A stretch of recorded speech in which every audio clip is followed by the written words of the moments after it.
24 оны 3 сарын сүүлээр нөгөө эрт илрүүлгээр ороод тэгээд нөгөө умаа хавдартай гэж гараад тэгээд тэндээсээ одоо нөгөө хавдрын имлэгээр яваад хавдрын имлэг дээр очисон чинь мис засалт ор гэдэг мис засалт ороод одоо идгэж өрнө гэдгсэлтэй эхлээд тэгээ одоо байж исэн чинь харин жаргал багшийн ийм сургалт байдаг гэдэг фэйсбүүкээр яваад тэгэл ерөөсөө 5 сарын орчин 5 сарын 5-нд бас шууд энэ сургалт руу орё. Энэ л өстэй энэ бүх сайхан идэгдэг юм байна.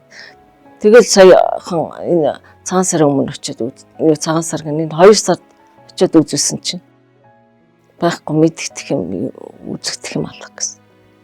Тэгээд итгэжчихэд байсаа явчихгүй юу. Тэгээд энэ сургалт маань өстэй нэг янзтай юм байна. Багш маань ч өстэй нэг янзын гой сургалт явуулд юм байна гэл.